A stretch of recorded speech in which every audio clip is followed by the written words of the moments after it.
Hey guys, welcome back to my channel again. और आज के वीडियो में आज हम देखने वाले हैं कि हर एक असेसमेंट कैसी होती है कैपजेमिनी की। तो पिछले वीडियो में मैंने डिस्कस किया था कि हर एक असेसमेंट को हम डिटेल में देखेंगे। और आज मैं असेसमेंट वन की जो भी डिटेल है मेरे पास वो मैं इन डेप्थ आपको समझाने वाला हूँ। तो वीडियो को करते हैं स्टार्ट। तो सबसे पहले अपने पास है टेक्निकल एमसीक्यू। ओके, तो सबसे पहला मतलब अ, अगर हम इसकी बात करें असेसमेंट वन की, तो ये काफ़ी इंपॉर्टेंट होता है टेक्निकल एमसीक्यू। तो टेक्निकल एमसीक्यू आपको पूछे जाएंगे डेटा स्ट्रक्चर के बारे में, अल्गोरिदम्स के मामले में। डेटा स्ट्रक्चर एल्गोरिदम डीएसए के ऊपर आपके एमसीक्यू पूछे जाएंगे। उसके बाद पूछे जाएंगे डेटाबेस फंडामेंटल्स के ऊपर। उसके बाद क्लाउड कंप्यूटिंग और नेटवर्किंग के ऊपर आपको एमसीक्यूज पूछे जाएंगे। तो ऑब्वियसली एमसीक्यू क्यों पूछे जाएंगे? Because it will check how you are proficient in technical languages और कोर सब्जेक्ट। तो ऑब्वियसली बात है, कंप्यूटर में ये चीज़ें काफ़ी इंपॉर्टेंट होती है। जो लोग कंप्यूटर आईटी में थे, इंजीनियरिंग के फील्ड में, तो उनको ये चीज़ें पता होंगी कि ये कितनी इम्पोर्टेंट होती है। तो इसके ऊपर आप एमसीक्यू प्रैक्टिस करना चालू कर दीजिए। बहुत सारी साइट्स होती है, प्रेप इंस्टा होता है, उसके बाद एमसीक्यू फाउंड्री होता है। तो वहाँ पे जाके आप ये चीज़ें एमसीक्यू की प्रैक्टिस कर सकते हैं, डेटा स्ट्रक्चर के ऊपर, एल्गोरिदम के ऊपर, डेटाबेस के ऊपर और क्लाउड कंप्यूटिंग नेटवर्किंग। तो देखो यार, ये एमसीक्यू ना क्यों लेते हैं मैं आपको बता देना चाहता हूँ कि देखो एमसीक्यू में क्या होता है। आपको चार ऑप्शंस दिए रहेंगे ऑब्वियसली, ठीक है, प्रॉपर। तो उसमें क्या होता है कि एक तो एक ही ऑप्शन सही रहेगा, या फिर आप पूरे गलत रहोगे, नहीं तो पूरे सही रहोगे। मतलब एक तो 100% आपका आंसर करेक्ट रहेगा, या फिर अ, पूरा 100% रॉन्ग रहेगा। तो ये काफ़ी अच्छा मौका है आपको कि आपको कितना नॉलेज है, मतलब प्रोफिशिएंसी आपको दिखाने के लिए ये टेक्निकल एमसीक्यू जो पूछे जाएँगे इस सब्जेक्ट्स के ऊपर, ये आप अच्छे से करके रखो। और मैं ये नहीं कहूँगा कि एकदम हाई लेवल के आते हैं। देखो आप फ्रेशर हो, तो बेसिक मैं कहूँगा कि बेसिक टू इंटरमीडिएट नॉलेज आपको होना चाहिए। डीएसए के मामले में, डेटाबेस के बारे में, डेटाबेस में आपको वो जॉइन्स के बारे में पूछेंगे, क्लाउड में डेटा कैसे अपलोड होता है, या फिर मतलब नेटवर्किंग में स्विच क्या होता है, राउटर क्या होता है, IP address, IPv4, IPv4, IPv6, इसके बारे में आपको पूछेंगे। और डेटा स्ट्रक्चर में वो बबल सॉर्ट हो गया, या फिर इंसर्शन सॉर्ट हो गया, मर्ज सॉर्ट हो गया, क्विक सॉर्ट हो गया, तो ये सब बेसिक चीज़ें आपको पूछेंगे। या फिर क्या कर सकते हैं कि वो पीस ऑफ कोड आपको देंगे, या फिर इसका आउटपुट क्या होगा, ये आपको मतलब ऐसे टाइप्स में आपको क्वेश्चंस पूछते रहेंगे। क्लाउड कंप्यूटिंग नेटवर्किंग की अगर हम बात करें तो ये थियोरेटिकल क्वेश्चंस रहेंगे। डेटाबेस फंडामेंटल्स में आपको एक क्वेरी दिया जाएगा, और क्वेरी का आउटपुट क्या होगा वो आपको पूछेंगे। टेबल देंगे आपको और बोलेंगे कि इसमें से ये डेटा शो करना है, ये कॉलम शो करना है, तो कौन सी क्वेरी राइट रहेगी। तो आपको एमसीक्यू में से सेलेक्ट करनी पड़ेगी कि कौन सी क्वेरी सही रहेगी क्वेश्चन के अकॉर्डिंग। तो ये हो गया टेक्निकल एमसीक्यू के बारे में। ये अभी हमने जान लिया है। ओके, तो ये सब चीज़ें आप प्लीज़ ध्यान में रखो। और उसके बाद रिटन इंग्लिश टेस्ट, जैसे कि मैंने पहले वीडियो में भी बताया था कि रिटन इंग्लिश टेस्ट हमारे वक्त नहीं था। आपको ये दिया गया है, तो it's a good opportunity for you to score maximum mark. Assessment two में आप जाने के लिए ये काफ़ी अच्छा साबित हो सकता है रिटन इंग्लिश टेस्ट।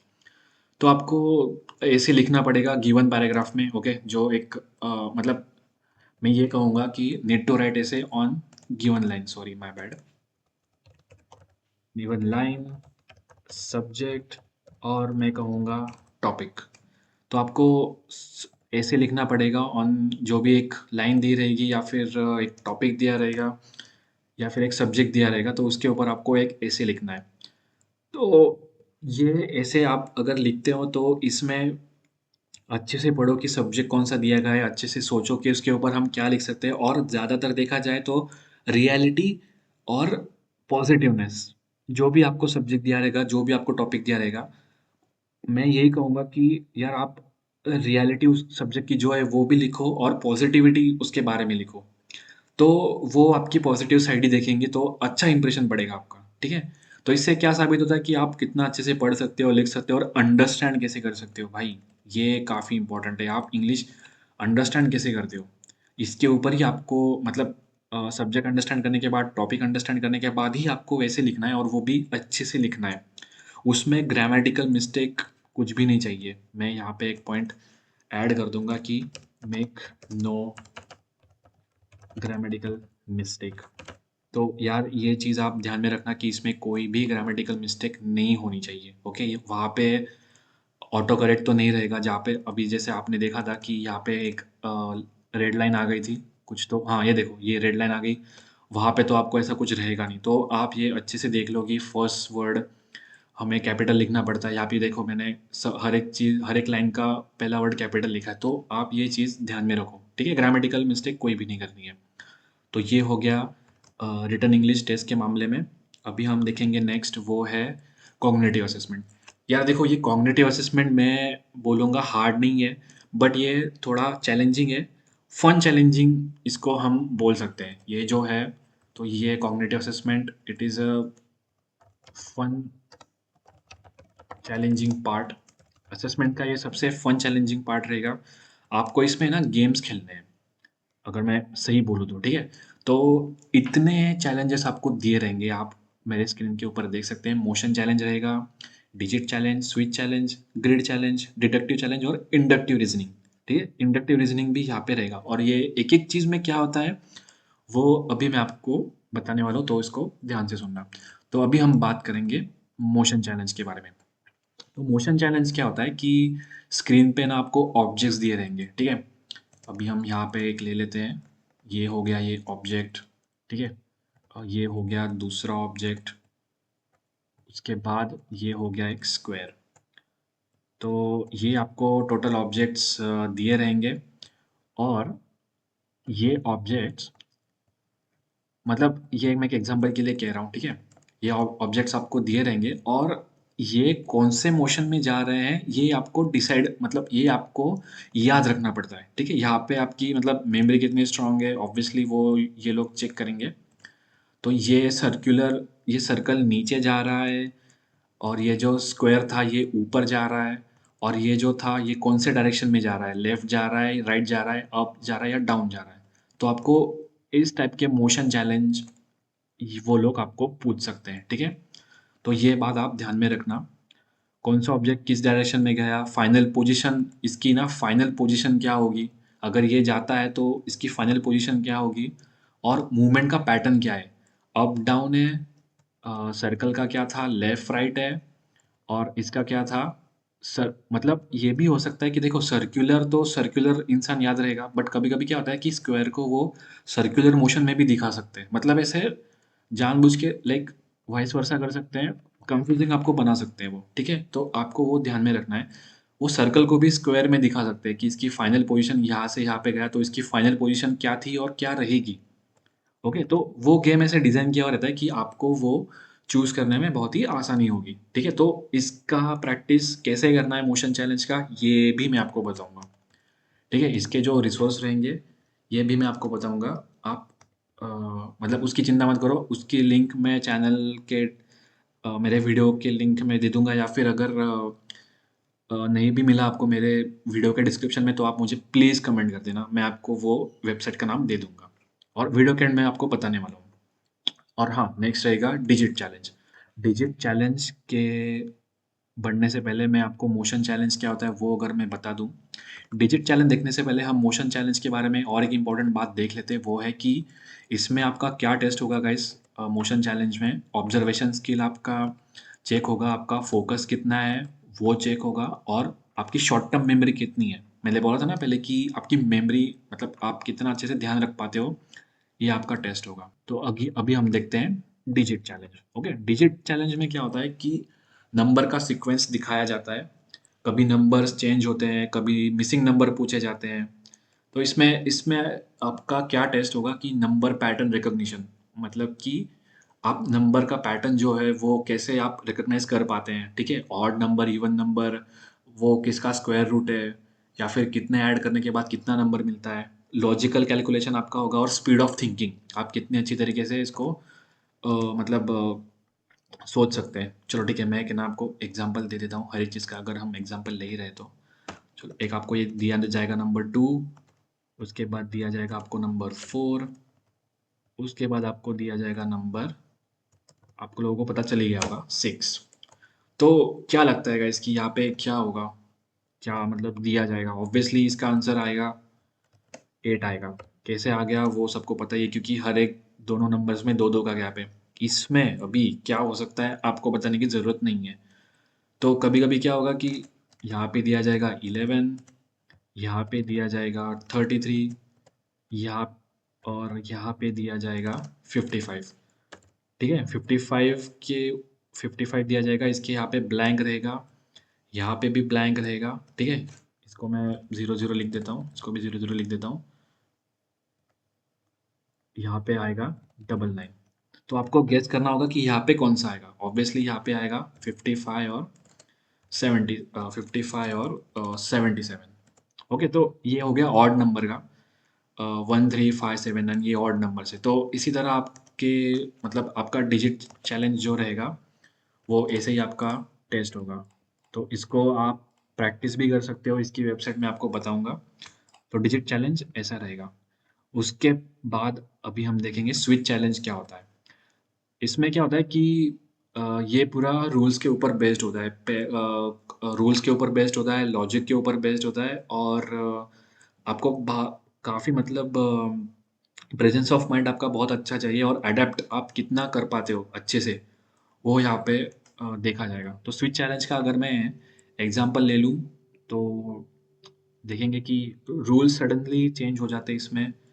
पहले एक लॉजिक फॉलो करना होता है, फिर तुरंत दूसरा लॉजिक अप्लाई करना पड़ता है। तो अभी मेरे पास इसके एग्जांपल के लिए तो कुछ नहीं है, बट मैं आपको एक वेबसाइट शेयर करने वाला हूँ, तो वहाँ पे जाके आप ये चेक कर सकते हैं स्विच चैलेंज क्या होता है। या फिर अगर आपने यूट्यूब पे भी डाल दिया आपके पास, तो भाई you guys are so lucky, you मतलब आपके पास भाई एआई आज के ज़माने में मतलब 100 से ज़्यादा एआई टूल्स, 100 क्या मैं बोलूँगा लाखों मिलियन एआई टूल्स आ गए। आप तो ये चैलेंज आराम से प्रैक्टिस कर सकते हो, मुझे वेबसाइट देने की भी ज़रूरत नहीं है। आप सिर्फ ये ध्यान में रखो कि इसमें ये सब चीज़ें कैसे सॉल्व करनी है। मैंने बोला स्विच चैलेंज में क्या होता है कि रूल सडनली चेंज हो जाते हैं, पहले एक लॉजिक फॉलो करना होता है, फिर तुरंत दूसरा लॉजिक अप्लाई करना होता है। इससे आपकी अडेप्टेबिलिटी टेस्ट होगी, आप कितना अच्छी तरीके से अडेप्ट कर पाते हो, प्रेजेंस ऑफ माइंड आपका टेस्ट किया जाएगा, और रूल स्विचिंग एबिलिटी। इसमें ना पैनिक बिल्कुल भी मत करना, ठीक है? पैनिक बिल्कुल भी मत होना, और नए रूल्स को है ना क्लियरली समझो। वहाँ पे एक एग्जांपल देखो, यहाँ पे ना एक रूल दिया जाएगा, ठीक है? मुझे जितना याद आ रहा है मेरे एग्ज़ाम के वक़्त उतना मैं आपको बता रहा हूँ। रूल दिया जाएगा, उसके बाद रूल के हिसाब से यहाँ पे रहेगा एग्ज़ाम्पल, और एग्ज़ाम्पल दिया जाएगा, और उसके ऊपर आपको आंसर आपका चूज़ करना है। तो ये आप देख लेना एक बार कि स्विच चैलेंज कैसे-कैसे हो सकते हैं, ओके? और हाँ, नेक्स्ट है ग्रिड चैलेंज। ग्रिड चैलेंज काफ़ी भई मैं बोलूँगा कि इतना ईज़ी होता है ना ग्रिड चैलेंज, इसमें कुछ भी नहीं होता है। आपकी विज़ुअल पर्सनैलिटी मतलब आपकी विज़ुअल मेमोरी कितनी अच्छी है, आप पैटर्न्स कितने अच्छे तरीके से आइडेंटिफ़ाई कर सकते हो, और आपकी लॉजिकल थिंकिंग कैसी है, ठीक है? तो ये ग्रिड चैलेंज में आपका देखा जाएगा। और ये इसके क्वेश्चंस कैसे-कैसे रहेंगे, ये भी मैं आपको आगे चल के बताऊँगा, पर हम अब ये देख लेते हैं कि चैलेंज कैसे-कैसे होते हैं। इसमें क्या होता है ग्रिड चैलेंज में कि आपको बॉक्सेस दिखाए जाते हैं, मिसिंग शेप पैटर्न फिल करना होता है, ठीक है? आपको मतलब ऐसे बॉक्सेस दिखाए जाएँगे। ये तो मैं एक एग्ज़ाम्पल के लिए ले रहा हूँ, ठीक है? फिर से मैंने ले लिया स्क्वायर, और ठीक है, यहाँ पे ले लिया मैंने ये, और यहाँ पे ले लिया मैंने ये वाला, ठीक है? तो अभी यहाँ पे ना क्या होगा, ये जगह रहेगी मिसिंग, ठीक है? तो यहाँ पे क्वेश्चन मार्क लगा रहेगा। तो आपको ये डिसाइड करना है कि यहाँ पे क्या होगा। ऑब्वियसली बात है कि ऊपर देखो, यहाँ पे चैलेंजिंग क्या है कि ऊपर स्क्वायर है और नीचे, ऊपर सर्कल है और नीचे स्क्वायर है। बट यहाँ पे जो है ये पॉलीगॉन है। अगर मतलब पॉलीगॉन या फिर कुछ भी कह लो, ये अगर इस टाइप का ये शेप है, तो यहाँ पे क्या रहेगा? तो ऑब्वियसली बात है कि एक तो ये ऑप्शन दिया रहेगा तो ठीक है, ठीक है? ऐसे आपको पैटर्न दिया जाएगा। तो ये हो गया काफ़ी बेसिक सा, आपको है ना ये मतलब थोड़ा इंटरमीडिएट और हार्ड लेवल में पूछेंगे आपको। तो ये आपको ध्यान में रखना है कि कौन सा पैटर्न, कौन सा शेप कहाँ पे क्या आएगा। जहाँ पे क्वेश्चन मार्क रहेगा आपको वो शेप मैच करना पड़ेगा, ठीक है? तो ग्रिड चैलेंज आप मतलब उस वेबसाइट में ये वेबसाइट में जो आपको देने वाला हूँ वहाँ पे ग्रिड चैलेंज आपको मिल जाएगा। ठीक है, आपको यहाँ पे शेप और पैटर्न फिल करना होता है। उसके बाद आता है भाई डिडक्टिव चैलेंज। देखो डिडक्टिव चैलेंज क्या होता है कि कुछ स्टेट आपको है ना कुछ स्टेटमेंट दिए जाते हैं, उनके बेस पर कंक्लूजन चूज करना होता है। ठीक है, ये भी हो सकता है कि ये भी एग्जांपल वो पूछ सकते हैं कि all cats are animal, some animals are black, तो इसका करेक्ट कंक्लूजन क्या होगा? सपोज करो कि मैंने वहाँ पे आपको एक क्वेश्चन आया, ठीक है, ऑल कैट्स आर एनिमल, ठीक है, इसका अगर हम एग्जांपल ले तो ये आ सकता है ऑल कैट्स आर एनिमल और सम एनिमल्स आर ब्लैक। तो इसका कंक्लूजन क्या निकलेगा? आपको वो ऐसे टाइप के क्वेश्चंस आपको पूछे जाएंगे। ठीक है, तो इसका आंसर भी आप मुझे कमेंट में दे देना कि क्या क्या होता है इसका। ठीक है, और डिडक्टिव चैलेंज के लिए मेरे पास जो वेबसाइट में देने वाला हूँ शायद उसमें नहीं, शायद उसमें नहीं है। बट ऐसे आप चैलेंज आपको तो भाई गूगल पे बहुत सारे मिल जाएंगे, तो आप इसकी प्रैक्टिस भी कर लेना, तो आपको एक लाइक थोड़ा आइडिया आ जाएगा कि डिडक्टिव रीजनिंग में क्या होता है। ठीक है, तो ये हो गया डिडक्टिव चैलेंज के बारे में, और मेरे ख्याल से आपको वो एग्जांपल समझ में आया ही होगा। ठीक है, ऑल कैट्स आर एनिमल और सम एनिमल्स आर ब्लैक, तो इसका कंक्लूजन क्या रहेगा, और नीचे आपको पूछा जाएगा कि कन सॉरी कंक्लूजन क्या रहेगा, तो इसके बेसिस के ऊपर आपको कंक्लूजन देना है। ओके, ये हो गया डिडक्टिव चैलेंज। और लास्ट में आता है भाई इंडक्टिव रीजनिंग चैलेंज। इसमें क्या होता है कि सिमिलर ग्रिड्स आपको दिए जाएंगे, सिमिलर फिगर, सिमिलर पिक्चर्स दिए जाएंगे, सिमिलर आपको पैटर्न्स दिए जाएंगे, मल्टीपल ग्रिड्स या फिगर्स दिए जाते हैं, सिमिलर पैटर्न इसमें ना आइडेंटिफाई करना होता है। ठीक है, जैसे कि आपको कलर सिमिलर दिखाए जाएंगे, शेप दिखाया जाएगा सिमिलर, रोटेशंस आपको दिखाए जाएंगे एनिमेशन में, साइज सबका दिखाया जाएगा, तो ये सब चीज़ें आप वहाँ पे चेक करना। ठीक है, मैं इसका इंडक्टिव का आपको बता देता हूँ कि इंडक्टिव रीजनिंग में ये सब चीज़ें पूछी जाती है। देखो ये कलर हो गया, शेप हो गया, रोटेशन, साइज, सब चेक करना होता है इसमें, तो इंडक्टिव रीजनिंग में ये सब होता है। तो भाई ये हो गया अभी तक, मतलब ये हो गए सब चैलेंजेस जो मुझे पता चले कि ये पूछने वाले हैं। ये काफ़ी फन चैलेंजिंग पार्ट होता है, इसमें ना पैनिक बिल्कुल भी मत होना। और अगर आपको लगता है कि यार इसका आंसर मैं दे सकता था बट मैं लेट हो गया, तो ठीक है, कोई बात नहीं, ज़्यादा से ज़्यादा इसको अटेम्प्ट करो। और ऐसा नहीं होता है कि आपको फिक्स क्वेश्चन रहेंगे। ठीक है, आपको 40 क्वेश्चंस पूछेंगे, 50 क्वेश्चंस पूछेंगे। आपका ये रहेगा कि अगर आपने सपोज करो, मेरे वक्त क्या था मैं आपको बता देता हूँ कि अगर आपने 10 मिनट में 20 क्वेश्चंस सॉल्व कर दिए, ठीक है, 20 क्वेश्चंस आपने सॉल्व कर दिए, और ये भी हो सकता है कि आपने 20 मिनट में 10 क्वेश्चन सॉल्व कर दिए। ठीक है, बट इसकी एक्यूरेसी अगर हम निकालें, 10 मिनट में आपने 20 क्वेश्चन सॉल्व किए, बट उसमें से कितने, सिर्फ 10 करेक्ट आए। ठीक है, ये भी एक केस हो सकती है, इसमें से सिर्फ 10 करेक्ट आए। और पर आपका ये भी हो सकता है कि आपने 20 मिनट में 10 ही क्वेश्चन सॉल्व किए, बट उसमें क्या हो सकता है कि आपके 15 क्वेश्चंस करेक्ट हो सकते हैं। तो ये भी एक केस होता है, यहाँ पे ना टाइम मैटर नहीं करता कि आप कितने क्वेश्चंस करेक्टली आंसर कर रहे हो, ये मैटर करता है। ठीक है, तो ये बात आप ध्यान में रखो। ये बात मुझे मेरे एक दोस्त ने बताई थी, उसके साथ भी यही हुआ था, और वो इंटरव्यू अरेंज वगैरह करता है कैपजेमिनी में, तो उसने ये सब मुझे बताया था कि आप कितने क्वेश्चंस करेक्टली आंसर करते हो, ये मैटर करता है। ठीक है, तो मैं ये ना हर एक चैलेंज के बारे में बोल रहा हूँ, मोशन चैलेंज हो गया, डिजिट चैलेंज हो गया, स्वेज ग्रिड, ओके। और हाँ, इसका मतलब इसका अगर कंक्लूजन अगर हम निकालें तो it will check how you adapt things quickly. आप कितने अच्छी तरीके से, कितने क्विकली आप चीज़ों को अडेप्ट करते हैं। और हाँ, लर्न एंड अप्लाई आप कैसे करते हो, और वे ऑफ थिंकिंग आपका क्या है। वे ऑफ थिंकिंग कैसे डिसाइड होता है, डिडक्टिव चैलेंज में आपका ये वे ऑफ थिंकिंग डिसाइड होता है। लर्न एंड अप्लाई कहाँ पे होता है, आप स्विच चैलेंज, ग्रिड चैलेंज ले लो, डिजिट चैलेंज ले लो, तो ये सब चीज़ों में आपका लर्न एंड अप्लाई, ये आपका ये आपकी स्ट्रैटेजी डिसाइड करता है। ओके गाइस, तो ये हो गया मेरे ख्याल से सभी चीज़ें मैंने कवर कर दी है। टेक्निकल एमसीक्यूज़ हो गया, रिटन इंग्लिश टेस्ट हो गया, और कॉग्निटिव असेसमेंट। तो ये तीनों चीज़ें भाई असेसमेंट 1 में पूछी जाती है। आप सभी लोगों को बेस्ट ऑफ लक इन सब चीज़ों की अच्छी तरीके से प्रैक्टिस करना। और हाँ, जैसे कि मैंने वादा किया था कि मैं इसके बारे में आपको बताऊँगा। तो वेबसाइट के बारे में कि आप ये कहाँ पे जाके चेक कर सकते हो। तो मैं यहाँ पे वेबसाइट का नाम लिख रहा हूँ, technicalhub.io, input output. Okay, technicalhub.io ये वेबसाइट है। आप यहाँ पे जाके चेक कर सकते हो। ठीक है, यहाँ पे मैं लिख देता हूँ फॉर प्रैक्टिसिंग चैलेंजेस। ओके, तो ये आप जाके मतलब ये वेबसाइट में आप विज़िट करो और आपको जाके वो समझ में आएगा। ठीक है, टेक्निकल हब किसके लिए चाहिए आपको? For practising challenges. ये जो चैलेंजेस मैंने आपको दिए वो चैलेंज प्रैक्टिस करने के लिए। और रिटन इंग्लिश टेस्ट में आपको अगर आप मतलब गूगल पे भी चले जाओ तो आपको वहाँ पे भी मिल जाएगा। ओके, टेक्निकल एमसीक्यूज़ की अगर हम प्रैक्टिस करने के लिए बोले तो मतलब आप एआई से भी पूछ सकते हैं कि भाई मेरा ऐसा-ऐसा इंटरव्यू है तो मुझे कुछ एग्ज़ाम्स मतलब कुछ मुझे पैटर्न्स बताओ एमसीक्यू के। और एमसीक्यू के बारे में अगर हम एमसीक्यू के बारे में अगर आप मुझे पूछे तो मैं ये कहूँगा कि आपको जब तक कॉन्फिडेंस नहीं बोलूँगा मैं बोलूँगा कि जब तक आपको क्वेश्चंस रिपीटेशन नहीं होते हैं ना, मतलब डेटा स्ट्रक्चर में आपको पूछा कि सॉर्टिंग क्या होता है?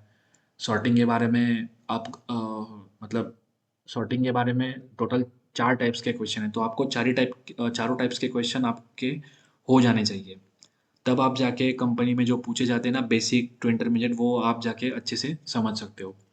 और इसके बारे में अगर आपका डिग्री में हुआ है तो अच्छी बात है। मैं कहूँगा कि अगर आपके कॉलेज में इसके बारे में नोट्स भी दिए जाते हैं ना तो वो भी पढ़ लेना तो भी बहुत हो गया।